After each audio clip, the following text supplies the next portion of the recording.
On Mother's Day, my daughter tried to give me the gift she made in school, a little paper flower glued onto a folded card. Before she could even reach me, my aunt stepped between us, took it from her hand, and said, "That's not for her. Real moms have husbands." I stood there in the middle of my uncle's living room while everyone else smiled, sipped sweet tea, and passed around bouquets of roses. My cousin Sienna was already posting group photos with the caption, "Three generations of strong women." I wasn't in a single one. I wasn't even offered a flower. My daughter, Mia, looked up at me, confused and crushed. Her hand was empty. Her little mouth trembled as she whispered, "But I made it for you." I knelt down to hug her, but someone pulled her away. They were laughing again, moving on like nothing had happened. My name is Alara. I'm a mother. I'm also a veteran, and according to my family, I don't count. But just when I thought I couldn't feel any smaller, the front door opened. A woman in uniform walked in, looked straight at me and said, "She's the reason I'm alive." That was the moment everything changed. My name is Alara Wynn. I'm 32 years old, a single mother, and a veteran of the United States Army. I've been back in Georgia for almost a year now. Most days I'm juggling a job at a logistics company during the week and a night shift at a diner on the weekends. It's not glamorous, but it's honest work. I rent a small 2-bedroom apartment where the walls are thin and the water takes forever to heat up. But my daughter, Mia, laughs there. That's all I need. Mia is 6 years old and too smart for her own good.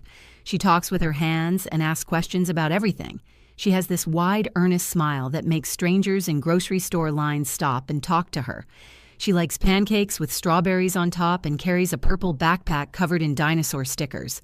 She calls me her super mom, though I don't feel like one most days. I do my best, and I pray that's enough. This Mother's Day, I thought maybe things would be different. It was the first one since I came home from my last deployment, the first one since my mom passed. My Aunt Clara decided to host a family get-together at her place, just outside of Savannah. She said it was important to be together. Her exact words were, "We need to show the kids what a real family looks like."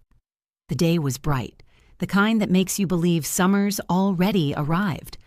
Aunt Clara's backyard was decorated with folding chairs, floral centerpieces, and a chalkboard sign that read, "Honoring Our Mothers." She always liked to put on a show. I could smell grilled corn and smoked ribs coming off the patio. My Uncle Matt was flipping burgers and waving everyone over with a spatula in one hand and a beer in the other. He always had a gentle kindness about him, but he let Clara run the show. Inside, the house looked like something out of a Pinterest board. Mason jars, homemade pies, a photo wall covered with baby pictures of all the moms and their children. I noticed none of the pictures included Mia or me. I brushed it off, told myself maybe it was an oversight, maybe they just didn't have a recent one. Sienna was already there with her husband, Mark, and their twin boys. She wore a pink maxi dress and heels like she was headed to a wedding. She called out to me from across the kitchen, "You clean up nice, Alara," and gave me a quick smile that didn't reach her eyes. I thanked her, even though it felt like a jab. Mia tugged at my hand. "Can I give you your present now?" "Not yet, baby," I said. "Let's wait until everyone's here." She nodded and clutched her backpack to her chest like it held gold. I knew what was inside, a construction paper card she'd worked on all week at school. It had a drawing of the two of us standing under a tree and a paper flower she'd made from coffee filters and glitter glue. She'd shown it to me once by accident and begged me to forget what I saw so it could be a surprise. I promised her I would. When the last of the family arrived, Aunt Clara clapped her hands and told everyone to gather around. It was time for the Mother's Day tributes, she said. "Let's show our appreciation to the women who do it right," she added, loud enough that I felt it hit me like a slap. One by one, the husbands and kids handed out flowers to their wives and mothers. There were hugs and pictures and speeches. Clara got roses from Uncle Matt. Sienna received lilies from Mark and the boys. My cousin Tara was handed a daisy bouquet with a handmade note. I stood there, smiling, nodding, trying to disappear. Mia leaned into my side and whispered, "Is it my turn now?" Her voice was small, hopeful. She reached into her bag and pulled out the card, the paper flower trembling slightly in her hand. That's when Clara stepped forward. She didn't look at me. She looked at Mia and said, "Sweetheart, no. That's not for her. That's for real moms." Mia froze. Her little hand tightened around the card. My heart sank. Sienna laughed, not loudly, but enough. Maybe next year if you find a man. The words burned in my ears. I looked down at Mia, and she looked up at me, confused, hurt. She turned her face away as if she'd done something wrong. I knelt beside her, trying to reach her, to hold her, but Clara had already taken the card from her hand and set it on the kitchen counter like it was garbage. That was the moment everything started to unravel. Mia stood still, her tiny shoulders slumped forward, her hands now empty. The card she had worked so hard on was left on the counter next to a half-eaten fruit tray. I watched her stare at it like it had turned into something unfamiliar. I crouched beside her again and whispered, "That was beautiful, sweetheart. You made that for me, right?" She nodded slowly, still looking at the floor. I tried to reach for her, but she stepped back, confused, embarrassed, hurt in the way only children can be, purely and completely. Behind me, Aunt Clara clinked her glass. "Let's get a picture with all the moms," she said. "You know, the real ones." She smiled like it was a joke, but the tone in her voice made it clear she meant it. I looked around. No one spoke up. Not my uncle, not Sienna, not Tara. Even Uncle Matt, who always seemed to find the right words, stayed quiet. He wouldn't meet my eyes. Sienna stood next to her husband, Mark, laughing softly as she adjusted her necklace. I mean, I get it. Not everyone's cut out for the whole family thing. She looked directly at me. Takes more than just having a kid. I wanted to respond. I wanted to scream. Instead, I held Mia's hand and walked her outside, away from the cameras and the whispers and the fake smiles. She didn't say anything. She just kept her head down, dragging her feet along the grass until we found a quiet spot beneath the oak tree at the edge of the yard, the same tree I used to climb as a kid when I felt like I didn't belong. I hadn't been back here in years, but my legs carried me there like they remembered the way. Mia sat in my lap, her fingers curled around the hem of my dress. "Why didn't they let me give it to you?" she asked. I held her tighter. "Because some people don't understand what a real mom is," I said. "But I do. And so do you." She looked up at me, her eyes shiny with tears. "You're my real mom." That should have been enough. It was enough. But it still hurt. I thought about my own mother, Diana. She would have shut Clara down before the words even left her mouth. She never cared about appearances or what people thought. She raised me and my brother on her own after my dad left, and she never let anyone call her less than whole. She had fire in her, the kind that lit up a room and burned anyone who tried to diminish her. I wondered what she would say now if she were here. I wished I had her voice in that moment. The air outside felt heavy. Laughter and camera shutters echoed from the house behind us. It was like we had been erased from the celebration entirely. Mia kept asking if we were going to stay for cake. I told her we'd wait a little longer, maybe just until the pictures were over. I didn't want her to leave feeling like this. I didn't want this to be what she remembered about Mother's Day. Back inside, Clara handed out gift bags. Sienna was opening hers, squealing over a scented candle and some kind of expensive body lotion. Tara was comparing flower arrangements with the others, asking which color roses matched her living room. I stepped through the back door with Mia beside me, holding my head high even though my chest felt like it was caving in. I was going to say thank you and quietly take Mia home. I had no intention of giving them the satisfaction of seeing me break, but just as I reached for the gift Mia had made, Clara turned to block me again. "Please don't make a scene," she said, voice low but sharp. "This day isn't about you." I stared at her, stunned. "I'm a mother," I said. "That makes it about me, too." Sienna stepped in, smirking. "You're not a wife, that's the difference." Mark put a hand on her arm, telling her to ease up, but the damage was already done. I didn't speak again. I picked up the card and the paper flower, even though the petals were crumpled now. I told Mia to grab her backpack, and we headed for the front door. As I opened it, I felt a wave of shame and fury crash through me. Not because of what they said, but because I had let them say it without fighting back. I had stood there, silent, when I should have defended what Mia and I are, real, full, and whole, even if we don't fit into their mold. I was one step from the porch when a car pulled up, and that was when everything began to change. The front door creaked open as I stepped onto the porch with Mia's hand in mine. My heels hit the wood with a weight I hadn't felt earlier. I wanted to get her into the car, buckle her in, drive back to our little apartment, and pretend this day had never happened. I wanted to tell her stories until she smiled again. But more than anything, I wanted to stop feeling like I had done something wrong by simply being her mother.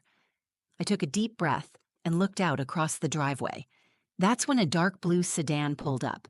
I didn't recognize the car. It wasn't one of the family's. It rolled in slowly, not rushing, like the person behind the wheel knew exactly where they were and exactly who they had come to see. The engine cut. The driver's side door opened and a woman stepped out. She was tall and steady, wearing a formal army dress uniform. The ribbons on her chest caught the sunlight. Her dark hair was buzzed close to the scalp. She looked to be in her late 20s. Her eyes scanned the yard until they landed on me. She didn't smile. She didn't hesitate. She walked straight toward us. I instinctively stepped in front of Mia, unsure of what was happening. I wasn't afraid, just startled. The woman stopped a few feet away and came to attention. Her voice was clear, strong and unwavering. "Sergeant Wynne?" I nodded slowly. She raised her hand in a crisp salute. "Private First Class Amanda Reyes. You pulled me out of that convoy on Highway 4 in Kabul. I've been trying to find you for months. Your commanding officer finally gave me a way to reach you." I felt the breath leave my body. I hadn't heard that name in nearly 2 years. I remembered the day clearly now, an ambush, chaos, smoke. I had dragged a young woman from a burning vehicle while bullets snapped through the air. I never saw her again. Amanda dropped the salute and stepped forward. "I heard you were back in Georgia. I didn't know if today was a good day, but when I saw your name on the guest list through a mutual contact, I had to come. I needed to say thank you. You didn't just save my life. You gave me a second chance." Mia peeked out from behind me. Amanda noticed and smiled for the first time. She crouched down to eye level and said, "You've got one strong mom, kiddo. Stronger than anyone I've ever met." Mia didn't say anything at first. She looked at me, then back at Amanda. "They said she's not a real mom." Amanda stood, squared her shoulders, and turned toward the house. She wasn't loud, but her voice carried. "She is more of a mother than anyone in that room." That was the moment everything shifted. I could see faces through the windows now. Aunt Clara frozen at the kitchen sink. Sienna with her arms crossed, no longer smirking. A few cousins stepping back from the door as if uncertain whether to come out or stay hidden. Amanda looked back at me. "They don't know what you've done, what you've carried. That convoy was full of people. Only 3 of us made it. You dragged me out with a dislocated shoulder and shrapnel in your leg. I thought I was going to die. You told me I wasn't. You stayed with me until medics arrived. That day made me believe in something again, in people again." I didn't know what to say. My throat tightened. Mia held onto my dress, watching me closely. Amanda placed something in my hand, a folded piece of paper, her contact information, and a note. "You saved me. If you ever need anything, I will show up." She nodded once, then turned and walked back to her car. I stood there holding Mia, stunned by the weight of what had just happened. For the first time that day, I didn't feel small. I didn't feel ashamed. I felt seen. Mia pulled on my arm. "Can we go back inside now?" I looked at her, surprised. "Are you sure?" She nodded. "I want to show them my card." I took her hand, and together we stepped back through the front door. When Mia and I stepped back into the house, the noise had shifted. It wasn't loud anymore. The chatter had softened, like the energy had drained from the room. Everyone had seen Amanda. Everyone had heard what she said. For the first time all afternoon, no one looked directly at me. I held Mia's hand and walked to the kitchen where her card still sat. The flower edges crumpled and the glitter smudged. She picked it up carefully, like it was still new, and looked at me. I nodded. "Go ahead," I said. She turned to face the room. Her voice was small but steady. "This is for my mom. She's a real mom. She's my favorite person in the whole world." Mia walked over and handed it to me like it was something sacred. Her little fingers brushed mine, and she stood proudly in front of me. I could feel the eyes on us, Sienna's, Clara's, all of them, but I didn't look at them. I only looked at Mia. I knelt down to her level. "I love it. It's perfect. And I love you." "I knew you would cry," she whispered. She was right. Behind me, chairs shifted. Someone cleared their throat. Tara mumbled something about needing a drink. Aunt Clara finally spoke. That woman didn't need to come here and embarrass everyone. I turned. She didn't embarrass anyone. She told the truth. Sienna stepped forward, arms still crossed, but her expression had changed. You were really in the army? I stared at her. Yes. I was deployed for 8 years. I've spent Mother's Days in tents, in bases, in sandstorms. I've held soldiers as they bled. I've written letters to mothers who never got to hold their kids again. And while I was doing that, I was missing Mia's first words, her first steps, her birthdays. I've carried the guilt of that every day. So when you tell me I'm not a real mom because I don't wear a ring, I want you to understand what you're saying. Because I gave everything I had to keep her safe. That's what mothers do. The room was silent. Uncle Matt stepped forward slowly. Alara, he said, voice quiet. I didn't know all of that. I should have asked. I should have said something earlier. You didn't have to know everything, I said. You just had to treat me like I mattered. Like Mia mattered. Tara looked down. Sienna shifted her weight and muttered, I didn't mean it like that. But the words had no power. She knew it. I knew it. Aunt Clara tried again. You're right. We should have handled today better. I stood. It's not just today. It's every time I've come to one of these and been treated like I don't belong, like I made the wrong choice by not living your version of a family. Mia tugged at my hand. Mom, can we go home? I nodded and picked up the card she made, still holding it tight like it might fall apart again. But this time, it felt stronger in my hand. I turned one last time before walking out.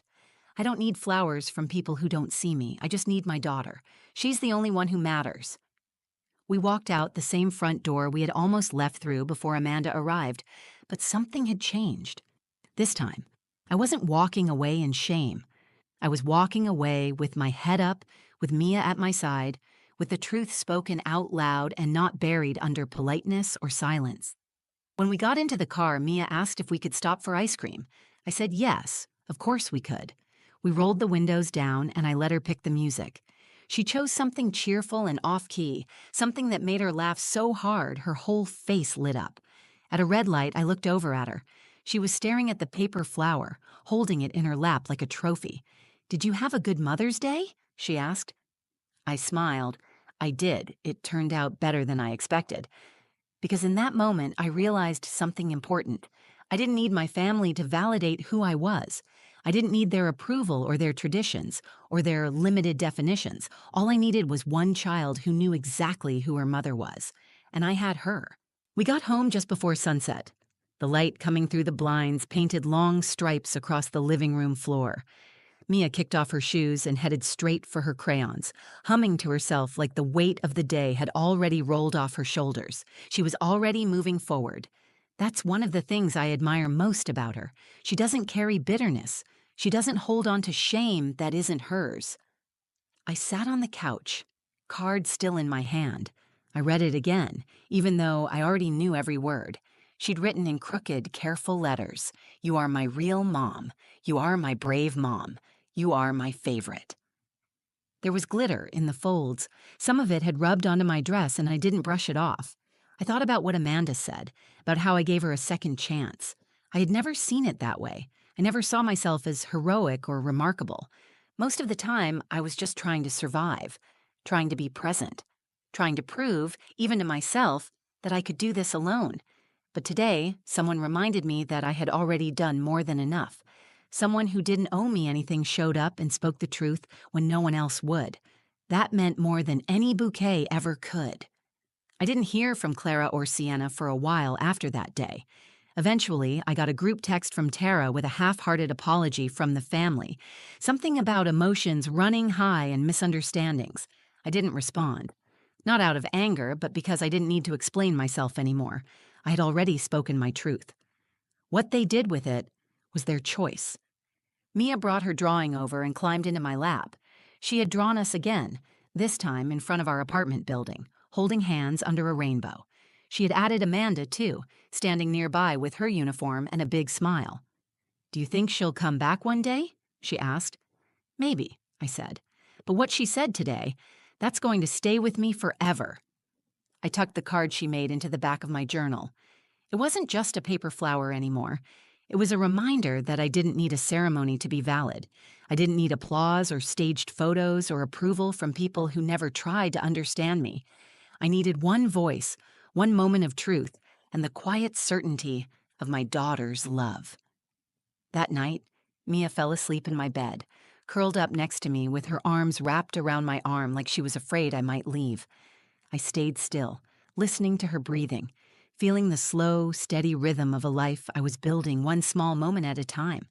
Motherhood doesn't always look like what people expect. It doesn't always come wrapped in rings or framed in photo albums.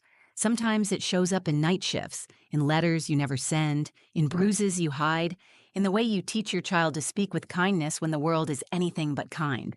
Being a mother means showing up, and I have never stopped showing up. So if anyone ever asks me again if I'm a real mom, I'll remember the way Mia held that card. I'll remember Amanda's voice. I'll remember the silence in that house when the truth landed so loud that no one could hide from it. And I'll answer without hesitation. Yes, I am. If this story moved you, if it made you think about what motherhood truly means, then I hope you'll take a moment to reflect on the mothers in your life. The loud ones, the quiet ones, the ones who show up in ways that don't always fit the mold. And if you're a mom who's ever felt invisible, unheard, or unrecognized, I want you to hear this. You matter. Your love matters. Your story matters. If this video spoke to you, please like it. Share it with someone who needs to hear it and leave a comment below. I would love to hear your story too. Whether you're a mom, a daughter, or just someone who believes in giving people their flowers while they're here, your voice is welcome here. And don't forget to subscribe to the channel for more true, emotional stories like this one. There's strength in being seen, and this space is here to remind you, you are never alone. Thanks for watching. I'll see you in the next story.